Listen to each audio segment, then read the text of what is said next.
அனைவருக்கும் வணக்கம். இன்றைக்கு பார்க்க போகிற வசந்த கால நினைவுகளாக பாடல் என்ன பாடல்? ஜம்புலிங்கமே ஜடாதரா. பழைய பாடல்கள் நம்ம எப்பொழுதுமே கேட்டு ரசிக்கும் தன்மையாக இருக்கும். அனைவருக்கும் பிடித்த பாடலாகவும் இருக்கும். இந்த பாடலும் அப்படித்தான். இது நகைச்சுவை பாடலாகவும் அனைவருக்கும் பிடித்த பாடலாகவும் இன்றும் எல்லோர் மனதிலும் ஒலித்து கொண்டிருக்கக்கூடிய பாடலாகவும் இருந்து கொண்டு இருக்கிறது. ஒரு அற்புதமான பாடல். 1960 பிறகு ஸ்ரீதர் தான் திரைப்பட இயக்குனராக சிறப்பாக படத்தை கொடுத்துக்கிட்டு இருந்தார். அதன் பிறகு கே பாலச்சந்தர் அவர்கள் வந்தார்கள்.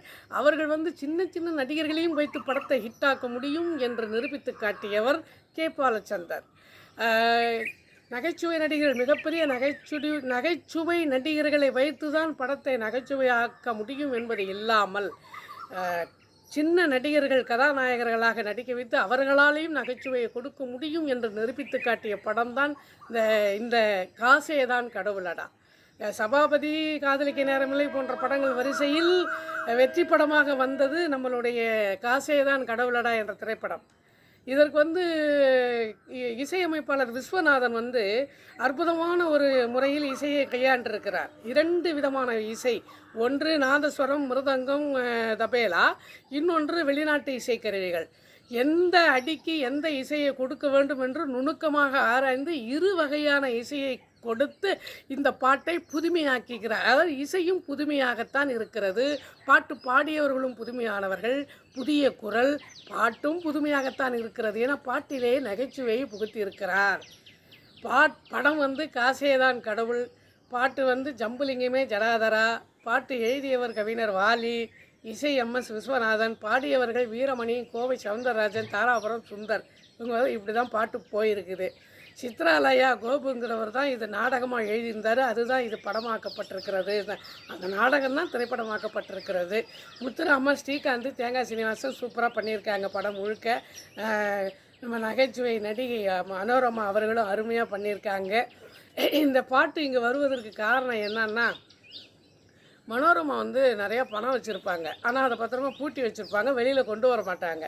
இந்த வீட்டு செலவுக்கு, வீட்டு தேவைக்கு அந்த வீட்டு ஆட்களுக்கே பணம் கிடைக்கல.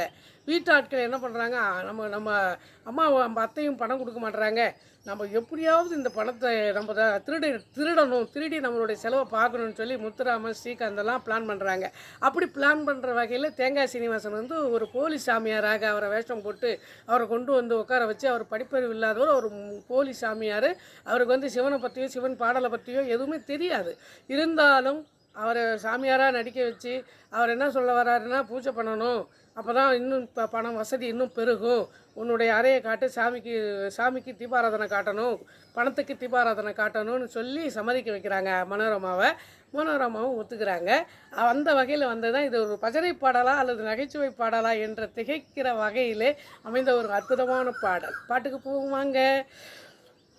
ஜம்புலிங்கமே ஜடாதரா, ஜோதிலிங்கமே ஹரோகரா, இதுதான் பாட்டு. அதாவது பார்த்திங்கன்னா அடுத்த அடிக்கிறார் பாருங்க தேங்காய் சீனிவாசன். வாயுலிங்கமே அடாபுடா, பஞ்சலிங்கமே மடாபுடா என்று அவருடைய ஆட்டம் ஆரம்பிக்குது. இப்படி தான் வருது. வந்து பார்த்திங்கன்னா, காலனை உதைத்த என்னப்பனே, உன்னை காலால் உதைத்தான் கண்ணப்பனே, அதே சபாபதே, அதே சபாபதேன்னு அடிகள்லாம் வருது. அப்புறம் பம்பை அடிக்கும் ஆண்டவனே, உன்னை பிரம்பால் அடித்தான் பாண்டியனே, சைவ பொருளாய் இருப்பவனே, பிள்ளை கரியை கேட்டவனே, மகனிடம் பாடம் படித்தவனே, என்று காமனை கண்ணால் எரித்தவனே, மகாவிஷத்தை குடித்தவனே, தில்லை வெளியில் ஆடி முடித்தவனே. இப்படி தான் பாட்டு அடிகள் வருது.